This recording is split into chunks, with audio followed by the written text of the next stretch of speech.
Today's game in focus is the Bioshock series. At 4:15, we'll discuss the allure of dystopian games. At 4:30, we'll chat with our gamer this week, Stephen Brasley.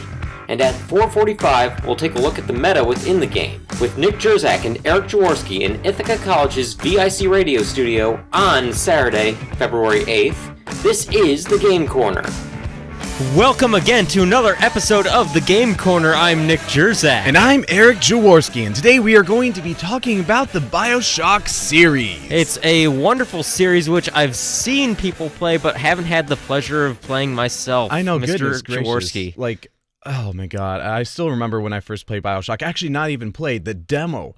I remember when it first came out on the Xbox 360, like, around 2007, and like basically the demo was the first like 10 minutes, and from that like first 10 minutes you get a lot of stuff already coming in where you're going down to the city and then of course discovering how messed up it is, and it just sends shivers up my spines every time I think about that opening. It just is ingrained in my head. See, it's one of those games where I never really found the great urge to play it. There were a lot of people that were talking about how great it actually was and how it's one of these critically acclaimed games and one of the best games out there, and yet I never saw an interest in it just because it's like you're wandering around in an underwater city with a bunch of people who have gone crazy because they've not been able to get up and get some sunlight or something like that, and you know, it's just a whole bunch of big daddies and little sisters, and I never understood the true point of the game. Well, I'll give you a summary. So basically in the first Bioshock game, you play a unnamed character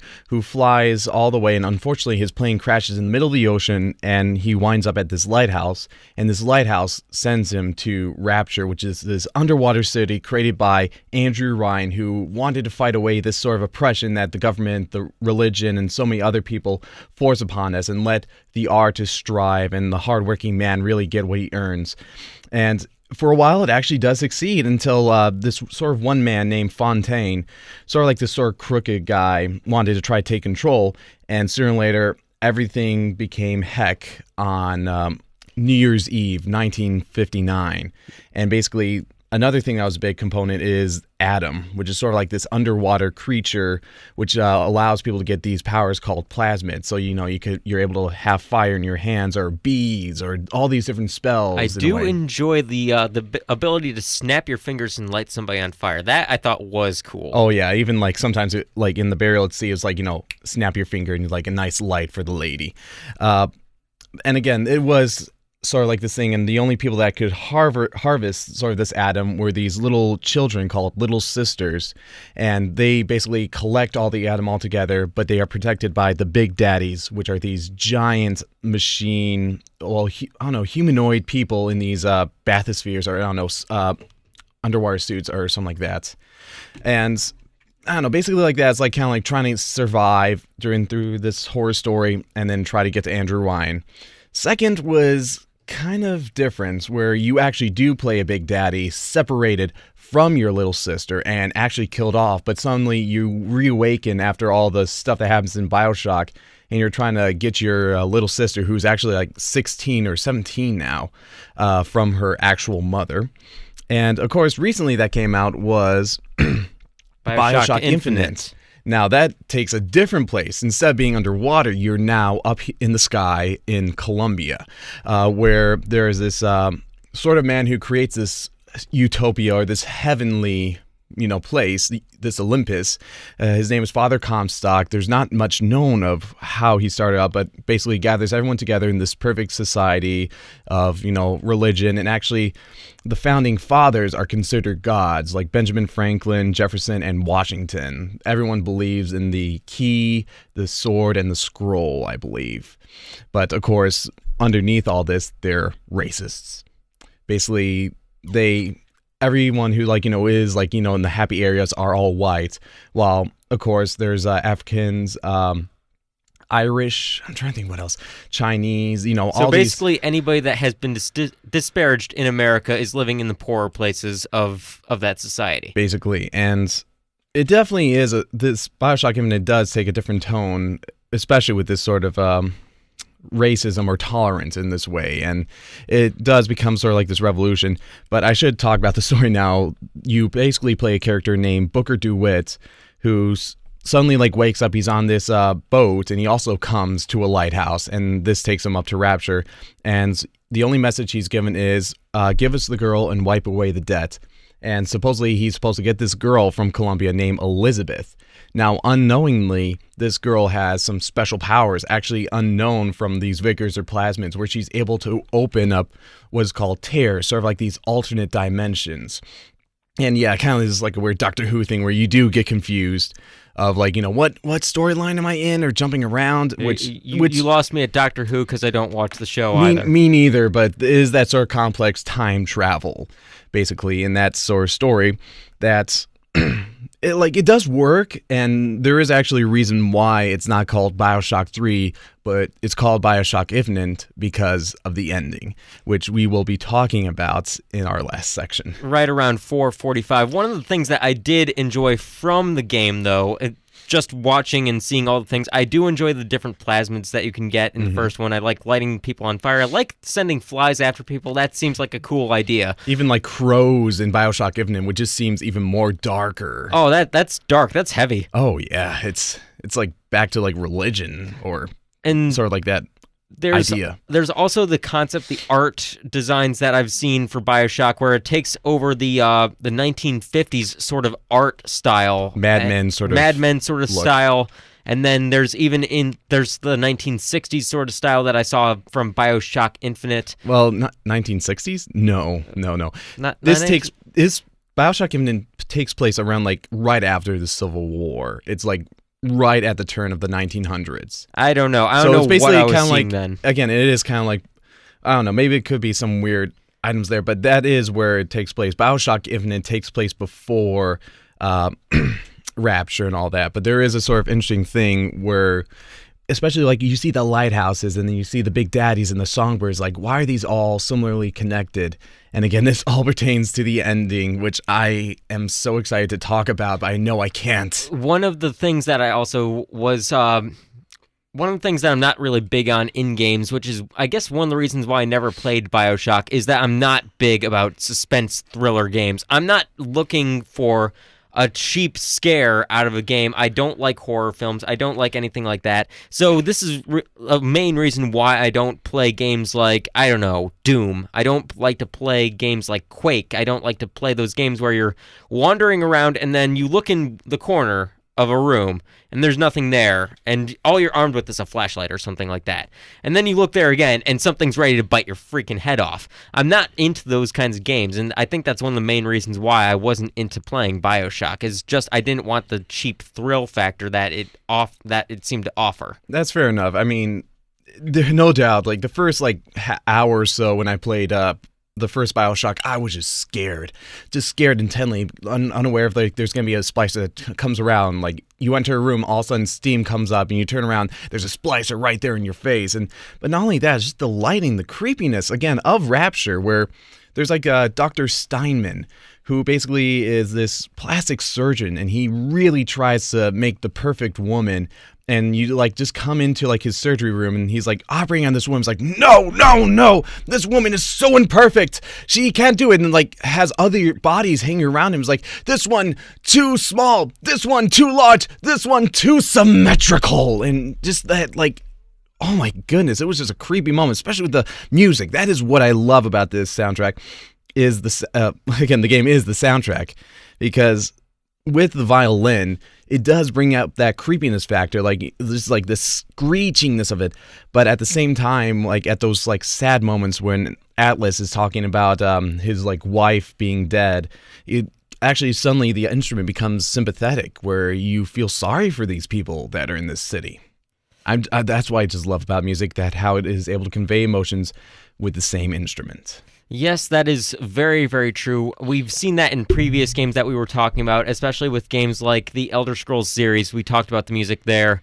We talked about the music in Mass Effect and what it's supposed to make you feel. And the idea of music in games and in movies and all those other kinds of media, the very big point of it all is to actually point you towards a a sense of feeling the emotions of the people within the actual narrative, as well as establishing a time and place that you are there for. So it's all very, very interesting, and it's one of those things where we aren't really sure why we are so attached to our auditory senses. Mm-hmm. At least I'm not exactly sure why, but it's just something that allows us to feel emotion through something that we don't normally feel emotion through. Yeah, I mean, that even comes through the writing, which these games have won a lot. There is definitely hard work with what the writers have done to make the series, but at the same time, it does take place, or takes the ideas of sort of this writer name.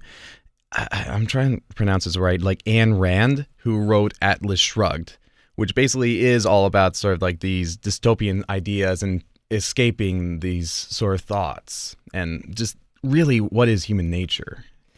But you were talking about some things earlier about, to me, within our apartment, that you were skeptical of how hard the game actually was to get through, and it's one of those things where I would probably be too scared to actually get through it. It would take me a little bit of time to actually move around and do things. Either that, or like in Doom, I would just use the chainsaw and then just run as fast as I could through people. Yeah, there is a lot of exploration that is going on, because you're basically, each level is like this set area, and you kind of explore each area before you move on to the next, and you're able to find out what happened to the city through these audiobooks and all these other things.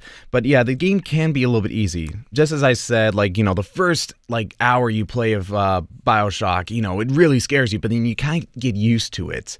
Not only that, there is a little bit of survival where you're kind of low on ammo or something like that, but certainly, again, you progress and it just gets easier where you're collecting so much money and so much ammo, and not only to mention there's Vita chambers, which when you die, you just basically reappear in the Vita chambers. So you're telling me that if I were to play this game, if I were to sit down and take the time to actually play it, that more than likely I would sit there, and at first I would get the cheap thrills, I would get scared by the first splicer probably coming up into my face.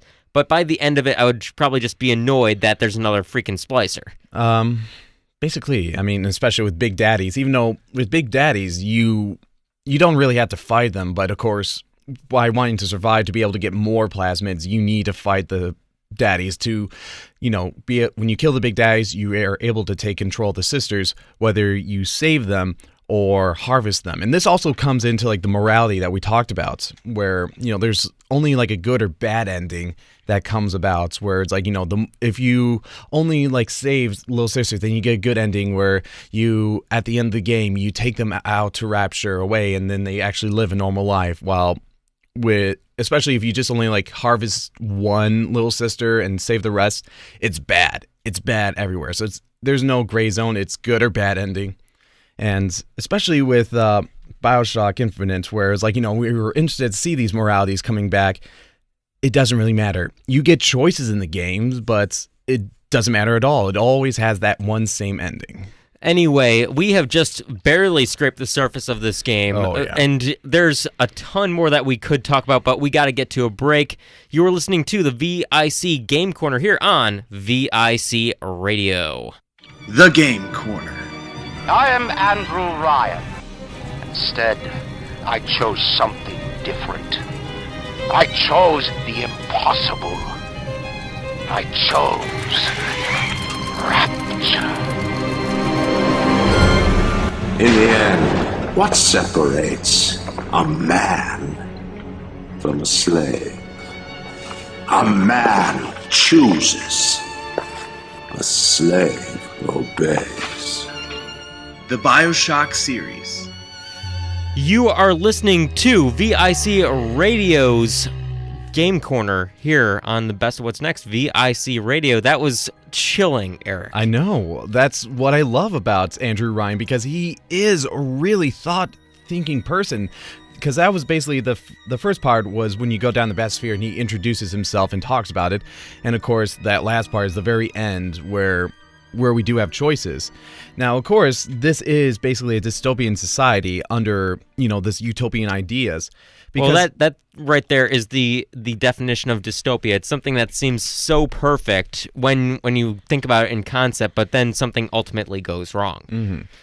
And no doubt this has been sort of like a topic brought on because Andrew Ryan is actually sort of his philosophy of a man having a right to sweat of his own brow is a sidelong reference to Ayn Rand's philosophy of objectivism, where morality is full of respect for individuals, and that's why Andrew Ryan is named after Ayn Rand. Ayn Rand? Ayn Rand. Well, it almost reminds me of if you've ever read the book by Aldous Huxley called Brave New World.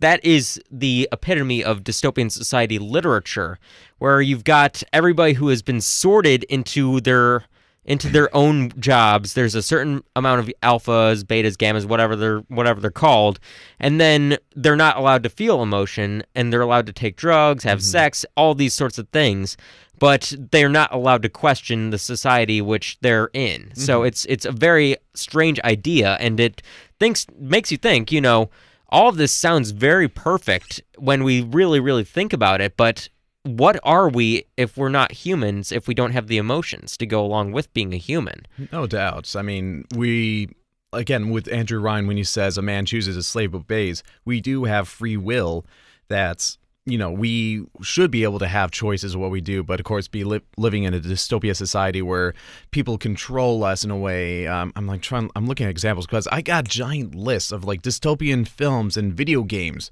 that just emphasize this sort of like control over people. Like even in some areas like Dark Knight, like all the Batman stuff can be considered a dystopian society, especially in Gotham City. Oh, obviously. You've got this watchful protector who's supposed to protect you every single time you get into trouble. But the thing is that you can't always count on that person to always be there. Here's a good old one, Fahrenheit 451. Have you read that? No, but I've heard a lot of things about it. Yeah, it's like, again, this weird society of control where there are no books allowed in, like, the future. And so firefighters are not, trying to stop the fires. They start the fires by burning these books, just like almost like Nazis back in the day. And no doubt, a lot of this dystopian society comes back from our own, like, opinions of what we see in the world with totalitarianism, where we see it with, like, again, the Nazis back in Germany. And it could be also seen in V for Vendetta, where London is just such in control of, like, like saying everything is all right, everything is great. Like, the prime minister is still alive. And it's like, no, she's lying. You could tell by, like, how she, blinks a lot. She knows that this is not right, or we're lying to people. I guess it begs the question of why are we so intrigued with the idea of a dystopian society? What draws us in about the dystopian society genre that we're actually taking this and thinking, oh my, this is actually something that we would want to see, even if it has some wrong parts with it. I mean, there is control, there is order, but it is something that we don't want to have. We all want equal stuff to happen to people, but we don't want to become communists where it's like everyone is getting the low standards of things, or I don't know, it's like these weird ideals. Meh. I mean, if I may express my own opinion here, I think the reason why we're so intrigued with the idea of a dystopian society is because of the utopia behind it. And the reason why it's similar to why we would want to live in a world other than our own. Why we create characters in games that reflect who we actually are. And it's like, why would anybody want to live in the Pokemon world? Because they have those monsters in there, which makes it so much of an attraction that you would want to actually keep these things if they were real themselves. Mm-hmm. It's the reason why people went to see Avatar, and they were so disappointed towards the end of it that they actually were living in the real world rather than living in the vibrant and colorful world that Avatar portrays. It's an idea of suspension of disbelief or something like that? A little bit, yeah. It's one of those things where we want to have this sort of thing. We want to believe that these things are real, even though we know that they're not. I mean, just like even being in Harry Potter, as magical as it is, there was like some weird thing I read where technically the Wizarding World is not as magical as you think, with all the Ministry of Magic actually like observing people like as if they're the big brothers, and how Azkaban is more for a threatening force instead of like, rehabilitation. So there is some weird messed up things for something that we consider to be a utopia or a magical place. Now, the other thing is I was in a humorous writing class a couple semesters ago, and we actually studied dystopia, and I wrote a dystopia of my own. I'm not going to get into that, but they actually are, more than anything else, a commentary on our own society, and they make a very, very big impact on talking about something within our society that they don't necessarily like. No doubt. I mean, it is something that we don't want, but it probably does look at our own society itself. I mean, even America, we sometimes it is thought that we are the number one country in the world, but it was like in, I don't know what TV show Newsroom was, but like the first 5 minutes where this reporter is like, we're not the greatest nation in the world. We're like number 50 in education, all that. The only times we're number one is like obesity or something like that. So that's the only time where that realized thing. But let's go back to Bioshock. Yeah, going back to Bioshock, what kind of commentaries do you notice about the game that actually it comments on our society, do you think? Well, I want to start off with the first Bioshock, where, again, Andrew Ryan says that he wants people to get away from being oppressed by the government, by religion, and so many other things. And, again, creating that society down there. And people do actually strive, because I haven't played the game, but with Bioshock Infinite Burial at Sea, you do visit Rapture right before everything goes to chaos, and you get to experience and listen to people, and they are like having a good time. Everything's good. In fact, there was like one small thing that you wouldn't even expect. There was like something I saw where there were two males hugging together and looking out, like, at the scenic view of the underwater city. I was like, does Rapture actually support like homosexuality? This is actually interesting. This is a good thing to like think about, and it was only like through Fontaine where things went to hell. Well, the commentary that you're talking about from, and I'm just noticing this from what you're talking about from Bioshock Infinite, is the idea of patriotism and how we feel about patriotism. Mm-hmm. And you're talking about how the founding fathers are seen as gods, the sword, the pen, and the paper, and things like that, or whatever it was you said earlier. And actually, then you've got these other areas where it's just completely racist, and I think the commentary there is that those people who are truly patriotic and truly like see themselves as Americans, and these we belong as Americans, are the most racist people in that society. Actually, that was brilliant right there, because actually in Bioshock Infinite, I always hit the freaking mic.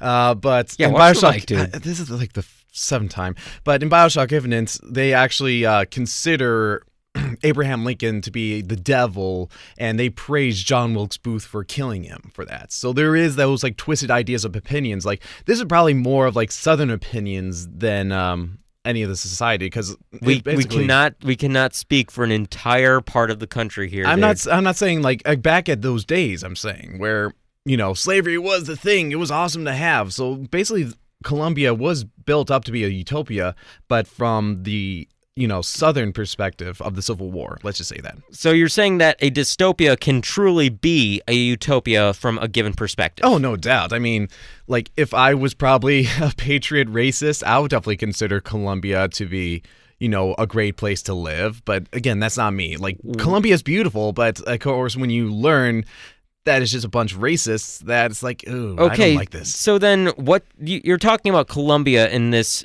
part, but what can be seen as, or from whose perspective is Rapture an actual utopia? That is definitely interesting, because again, it's just sort of like that idea of isolation, keeping yourself, instead of like, America wanted to be an isolated country, didn't want to get involved with World War I or World War II, but somehow they just got involved. I think like with that isolated sort of area, I don't know, that isolation, being alone, can help like settle things down, not worry about any outside affairs, if that's what I can describe, possibly. I think the thing that truly becomes when a utopia becomes a dystopia, it's only because of somebody else's ideals that they're trying to force upon somebody else. That's the whole point of a dystopian society, is that you're trying to, it's almost like a cult saying, hey, these are my ideals. You're going to follow them, or you're going to be cast out or die. And you do have those characters. You have Fontaine from Bioshock, and you have Daisy Fitzroy, the leader of the Vox Populi, the lower class people who are being oppressed. So there are those like factors or those variables that play into effect that destroy this utopia. And then it begs the question also, can a true utopia ever be achieved? Because if we're a bunch of people who have opinions, and as people who have free will, we get to choose the things that we do in life, then can we actually all agree to come to some common ground and say this is how society is going to be? Or are we going to be in the same American nation that we are in today, where we can't even agree on simple healthcare laws? Even though healthcare is not even close to simple. No. It is something that we all aim to achieve, but to be honest, to be frank, it's never going to happen. There's always going to be a problem, even to like something. Even gold can crack easily from a diamond. Things can be tarnished. Things can be broken. So it is something that we aim to achieve, or at least try to get to that level.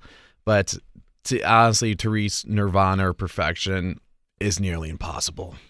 Anyway, if you have any thoughts on the idea of dystopias and everything that we're talking about here, all the politics behind a dystopian society, you can feel free to tweet them at us at VIC Game Corner or at VIC Radio. We're going to have to take another break right here, and we'll be back with our gamer for this week, Stephen Brasley. You're listening to The Game Corner here on VIC Radio. The Game Corner. Look, Daddy, it's you. Let's go out to play, Daddy. More angels, Daddy. This way.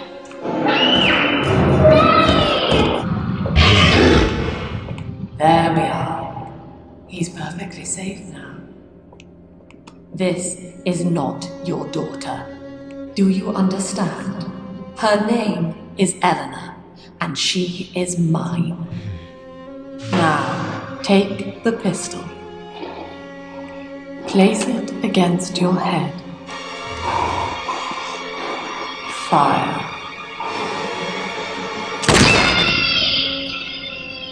The Bioshock series. Why did I put you in charge of these bumps? I love them. They send chills up my spine just like the game does. Oh god, that was Bioshock even into the intro, where again you play Delta, a buffed up Big Daddy, and of course you have your little sister Eleanor, and as I said, you get torn apart from her, and good god, just tragic. Even listening to the music, it's just, as I told you, the violin is so powerful. Yes, it is, and we are here with our gamer, Stephen Brasley. How you doing, buddy? Hey, doing great. How are you guys? Not Doing too good. bad. Oh my, this has been one interesting show today. Oh, yes. Between the scary freaking bumps that he's done, and all of the political talk which we're not known for on the game. Oh no, this has definitely been a change, and that is what the Bioshock series writing and legends have for Absolutely. us. There's tons of political undertones in the Bioshock series, so it makes sense that you guys would spend so much time talking about that. So which of the games have you played, Stephen? Of all of the games, I have not played Bioshock 2. I've played the original and Bioshock Infinite, which, frankly, are the only two that pretty much matter. All right, and so what do you enjoy about the series? Like, not only with the undertones that it has. I really enjoy the grand locations, particularly Rapture. Columbia I don't like as much. Rapture felt very immersive to me, but in some ways Columbia too. And of course I do enjoy the story as well. As we mentioned, there are a lot of political undertones, and that really adds a lot of depth and detail to the story, and it really makes the stories relevant to today, even though they take place in very different times and very exotic locations. I guess, what do you think could be fixed with this game? I mean, there's plenty of stuff in there that I don't know. I was not up for cheap thrills in games, suspenseful games. That's just my opinion about gaming. You'll probably enjoy Bioshock Infinite more because it lost that creepiness factor. It became more of an action adventure game with maybe some like creepy factors about the society. Well, let's get back to Steven here. What do you think could be fixed about the game? Well, we pretty much just summed it up right there. Bioshock is a very scary game. For some people who play Infinite, they might like that better. Personally, I didn't like Infinite as much because of that. I was expecting it to have a lot of jump scares like the original Bioshock, that survival horror element, which was very much missing in Bioshock Infinite, though they're trying to gain it back a little bit with Burial at Sea. Gameplay is another thing that really bothered me about the original Bioshock in particular, and they kind of fixed that up with Infinite. It was when I finished Infinite, I played the original Bioshock again for about another hour, and I just noticed how clunky the gameplay was in the original game. You had to double tap buttons to access your plasmids or your guns. Yeah. It was very, very clunky, very tedious, and they really streamlined that with Infinite, which I really enjoyed. So of course there's a big question. Which, like, you kind of almost answered it, but which city would you choose? Would you choose Rapture or Columbia? Rapture. We're not. You don't even need Heaven, to finish that question. The symbolism: heaven or hell. It would have to be Rapture. I mean, I have a bit of a love for that time period. You know, the 1930s, 1940s, Art Deco look. I mean, of course, I want to say Rapture pre-fall. I want to make that distinction. I don't want to be in there with a bunch of mutated freaks. Yeah, splicers. But I can always see myself just in my fanciest suit, just sipping a martini in this wonderful golden city under the sea. Looking out at the window and seeing a whale pass by. Absolutely. I do love Columbia. It is a beautiful city, and it is sort of difficult. Like, if there wasn't any, like, racist people, I would choose Columbia. Though I do have a fear of falling. We need the actual sunlight. I think that's a very, very important thing to have. I don't know. I like the coolness. You know, like how in the apartment, I just like have the lights off, just like, nice, relaxing. Yes, and I like to turn on the lights because I don't like to be sitting there in the dark by myself. Fair enough, you know, honestly, you actually brought up something very interesting about Columbia, which is I should bring up. I thought about this shortly after I finished the game. Do they have any means of protection for people should they ever fall out of this city? Do they have any parachutes lying around? I guess they're just relying on Darwinism to see who should be in the actual city itself. Yeah, because the only person that does fly is Songbird and all those other, like, machines, like airships, so there's not really that much that protects you. The only thing you had to hope for is if you have a giant cloth and parachute yourself down with. Now, Steven, I thought that the idea of just snapping your fingers and lighting somebody on fire was cool. What are your favorite weapons and plasmids? That was very cool. Personally, my favorite plasmid is always going to be lightning, which is it's called Electro Bolt in the original Bioshock. It's called Shock Jockey. In Infinite, my strategy is always stun with the lightning and then shoot him down with a shotgun. It's a pretty primitive strategy, but it's always worked for me when it comes to taking down hordes of enemies. I'm trying to figure out what mine was, but I think I do like the crows a little bit more because not only were you able to send them to your enemies and, like, you know, they pick out the enemies, but they stay with the dead bodies, and if an enemy comes at them, then those crows attack those enemies. So it's, like, very handy, and also crows. So we were kind of getting into this a little bit earlier. You were in here for most of our little talk about dystopian societies. What's your opinion about them? What do you think about dystopian societies? Are they utopias from a certain perspective? How do you see them? I see them as a very interesting look, or very interesting criticisms of certain extreme ideals, and that's what really draws me to Bioshock. As you mentioned, Ayn Rand's philosophies are what fuel Rapture. The notion of American exceptionalism is what fuels Columbia. And it's just really interesting seeing these very controversial this day and age ideas being put into practice and seeing how they could go wrong in the worst of possible ways. Or go right in a certain perspective again. Of course, yes, and you could actually even argue that does happen in some cases. With the original Bioshock, of course, there's the choice factor of do you harvest the little sisters to gain more Adam, or do you save them, gain a little bit less Adam, but you still, save their lives and turn them back into regular girls. They sometimes give you some perks if you do more and more of it. Of course, and that's the idea is it more objectivist to be a good guy and help other people out rather than being selfish? Do the rewards pay off for you more in the end by being nice and helpful to other people? We're going back to last week's morality talk, aren't we?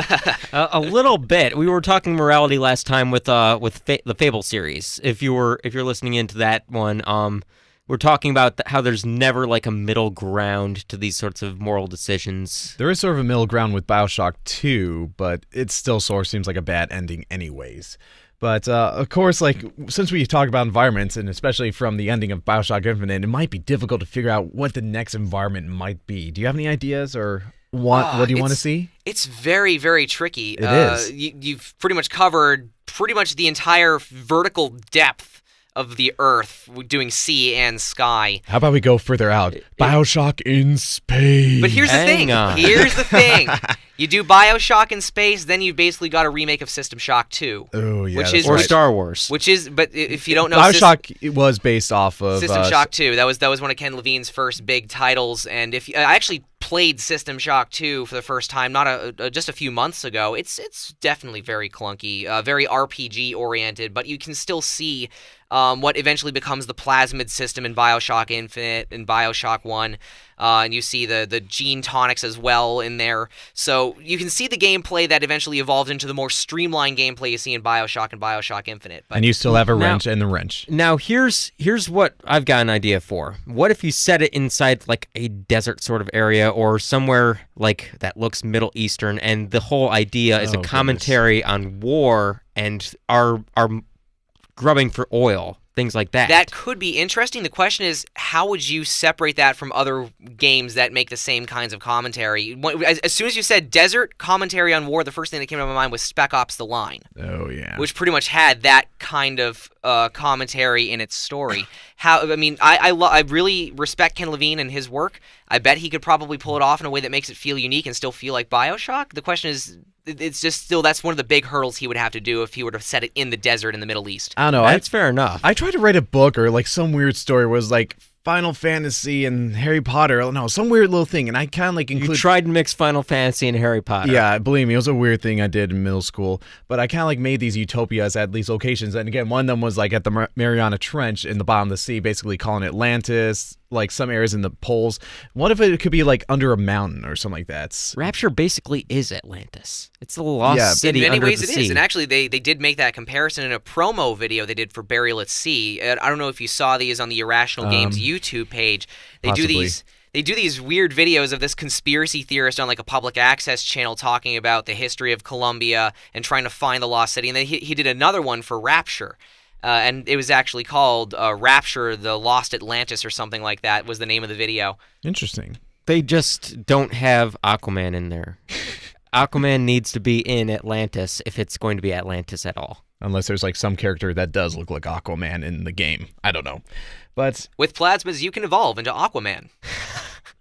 I mean, yeah, you got summon sharks to bite your enemies' heads off. I mean, you do have Undertow from Bioshock Infinite, so just bring that there to Bioshock and just be like, hey, guess what? I can control water. Anyways, are there any games that you're excited for that are coming up? Well, if we're going to stay in the context of Bioshock, of course, Burial at Sea Episode 2 is coming out March 25th. Oh, goodness. That trailer was just That trailer crazy. Was incredible. I don't want to go into detail about it because spoilers. Yeah, it picks right up from Burial at Sea Episode 1, so if you haven't played that, I'm not going to spoil the ending for you there. But we're going to get some more characters from the original Bioshock appearing in Bioshock Infinite. Atlas is coming back.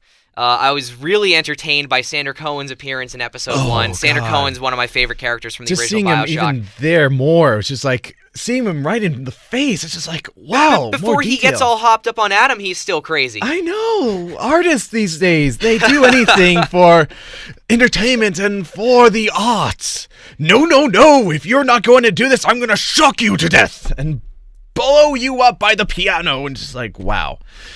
Oh, how people die for art. Anything else? Any sort of games that are coming out for the systems? Anything like that? I'm really keeping an eye out on the indie scene right now. Big one coming out this summer. Hotline Miami 2, Wrong Number. If you haven't played the first Hotline Miami, it's definitely worth a play. It's fantastic. I've seen that you've got your eyes on the new Super Smash Bros. I do have my eyes on the new Smash Brothers. That's another. I specifically bought a Wii U to play Super Smash Brothers. That's how excited I am for the new Smash.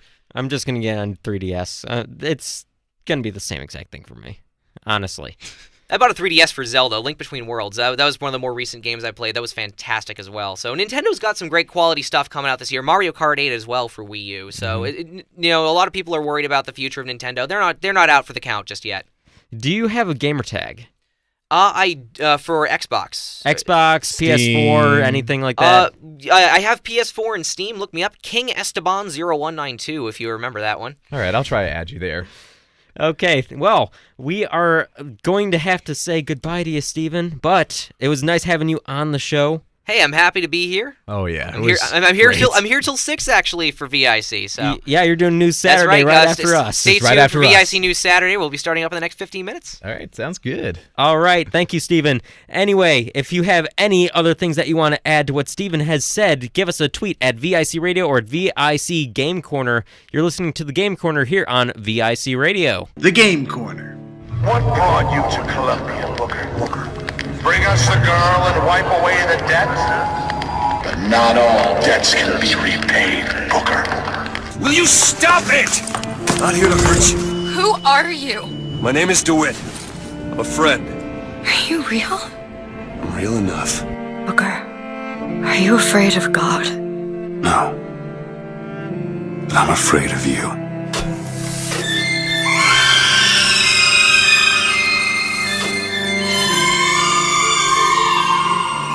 The Bioshock series. You're right there, Nick. Ow! That was Songbird right there. What the hell? Yep, that's Songbird right there. Ah, my Basically- ears. It's basically a copy to Big Daddy, if you would know about this. But of course, you're listening to the Game Corner, and of course, this section we are actually going to be talking about the endings of the games, because a lot of video games and movies try to send subliminal messages or try to be meta, where they take the players or viewers out of the realm of disbelief.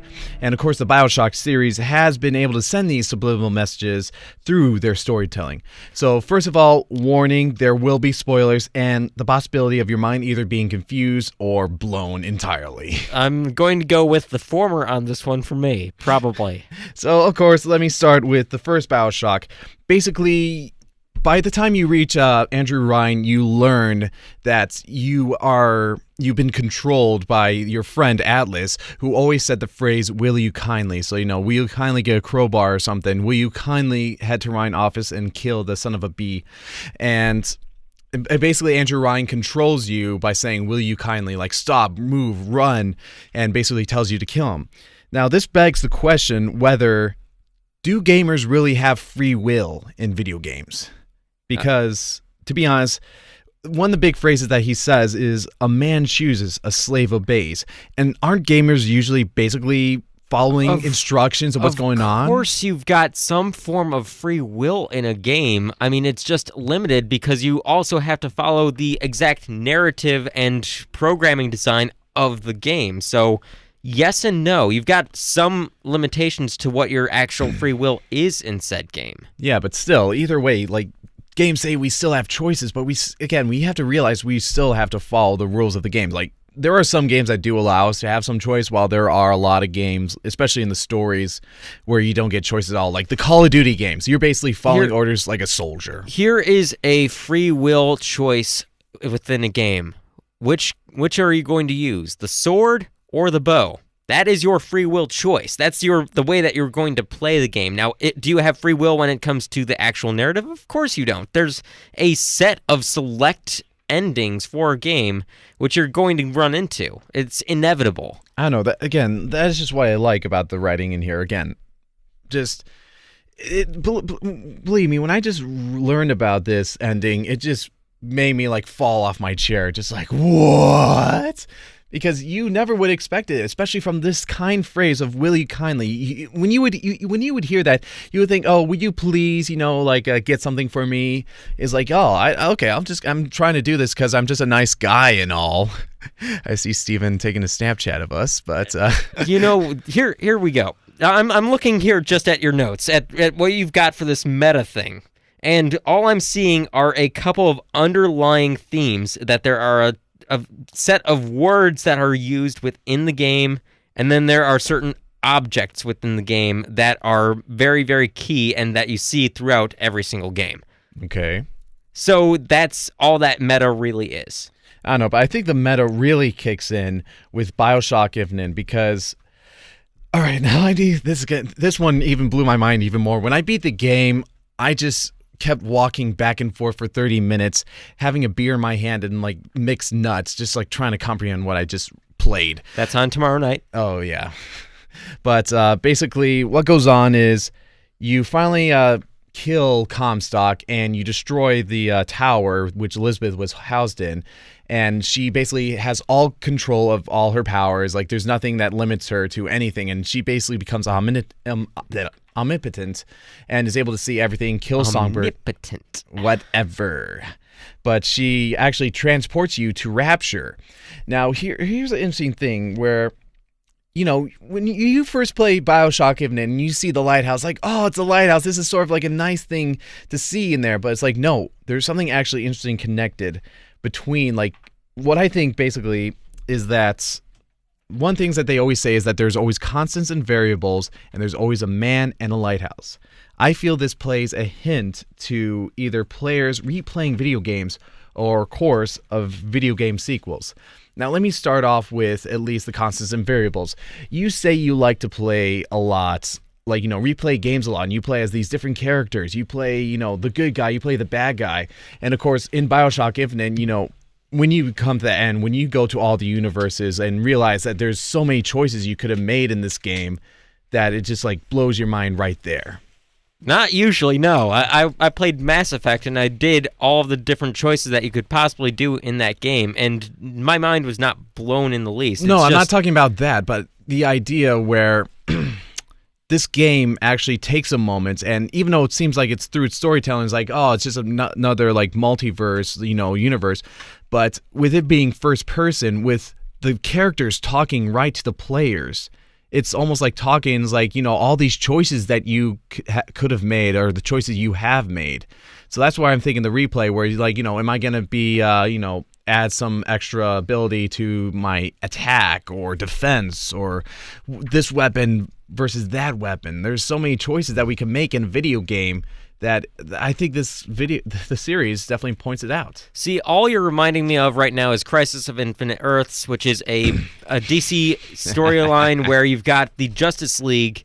They're fighting against the crime syndicate, and the main guy for the crime syndicate, Owlman, who's like Thomas Wayne Jr. or something like that, tries to blow up Earth Prime, which is the Earth that all other Earths have spawned off of, in an attempt to blow up all of reality. Mm-hmm.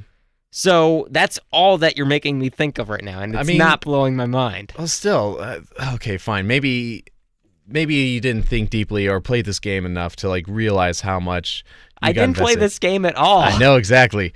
But I don't know, especially with video games, how a lot of video games are first person, and how, like, even that first person camera, when the character looks right at, you know, right to the camera, that actually kind of, like, connects to the player and the computer. I mean, there was one video game, Metal Gear Solid, where they had this one boss called Psycho Mantis, I believe.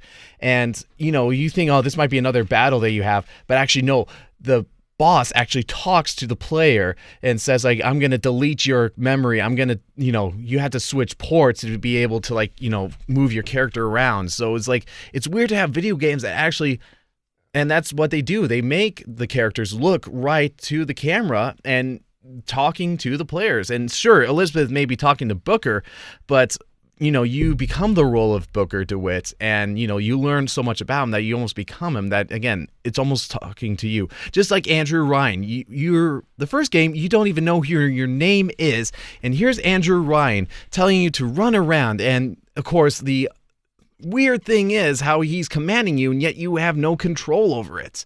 And he's looking right at your face about all this stuff.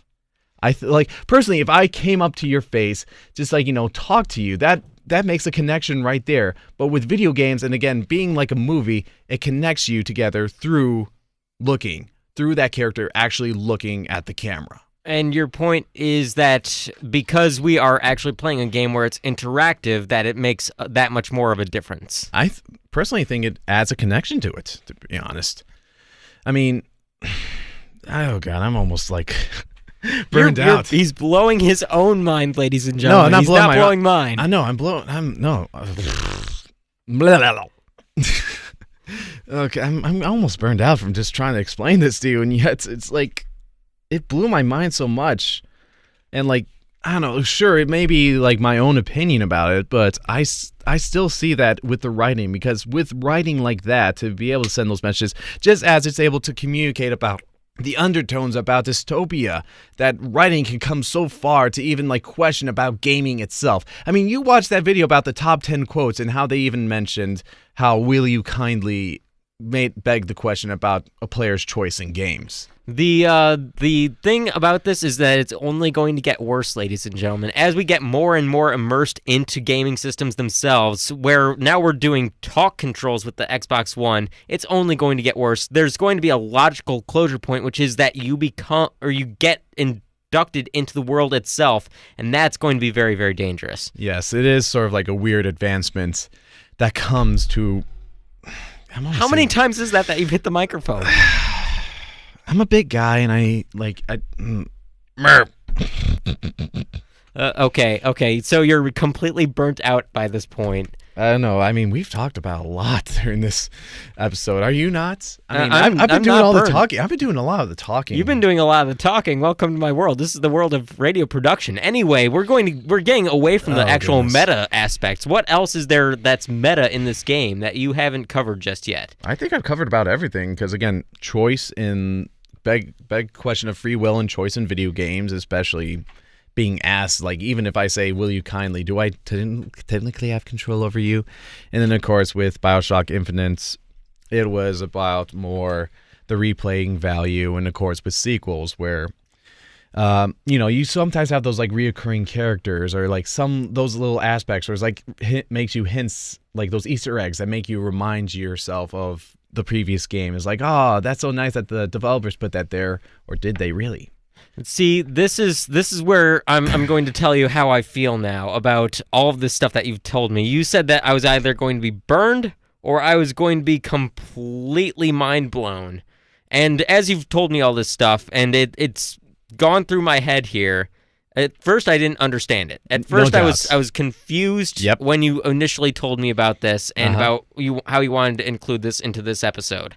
But now I'm listening to all this, and more than anything else, I'm enlightened. I'm enlightened as to how you make a video game, as opposed to how a game is supposed to make commentaries over the players and what they're actually doing. Yes, and that takes a long time for Kevin Levine to just be able to create this idea, or to, like, especially because of Bioshock Infinite, it was almost being, like, made in production for over 4 years, or I don't know, it's been there for a long time. Lots of ideas were coming in and out, and you could see that through the gameplay trailers. I'm not entirely impressed, though. This is me just being enlightened as to another aspect of the video games. And if anybody else is feeling this way, they can tweet at me at DJNickJ, at VIC Game Corner, or at VIC Radio, and just back me up here, because I'm not seeing a whole lot of real big ideas about this meta stuff. I really don't see the big point of it. I mean, sure, it makes an interesting commentary. No doubt. But, I mean, come on. There's not much else there. I don't know. It was just something that really stuck in my mind for almost months now, to be honest. And now that you've broken it down, it's just away. Disappointing. You burned me. You broke me. That is what. You destroyed me in this conversation, I have to admit. It's kind of like Batman versus Bane here, and I've just dealt the knee to your back. Basically, you crippled me. Even though I still hold these ideas of this meta about it, with the idea, again, of questioning. It will probably even be brought up any time when I play a game, to question whether if we do have free will, and of course, whenever I do replay a game, like how I want to replay a game, but still, it is still the writing that I love in the Bioshock series. And though some people, it comes from the writing, it comes from the story, and that is the key thing from video games that, that deliver a great story, even to movies, like some movies that we're afraid of. It all has to come from the writers. It comes from the story perspective, not and also at that same time the execution. But oh goodness! And I'd say that's. Am I digging my own grave or something? No, you're not digging your own grave. I'd say that's a fair point to actually credit the writers with having such great writing skills. Mm-hmm. That is something that is not really found in the average American today. Most writers are not really good at writing. I mean, there are people that try to get under the skin and figure out of what is it to be Batman. I mean, the book I'm reading, Batman the Dark, the psychology of it is very interesting and something I would never have thought of, to be honest. Well, we are actually kind of out of time here. It's time to give our thank yous to everybody. Mm-hmm. First to Stephen Brasley, our gamer for today. Of course to Chris Wheatley, the manager of TV and radio operations here at Ithaca College, as well as to our talent coordinators Dave and Pat, and our station manager Jeremy Gosek. You have been listening to the VIC Game Corner. Coming up next, it's going to be VIC News Saturday with your very own Stephen Brasley. Stay tuned to VIC Radio.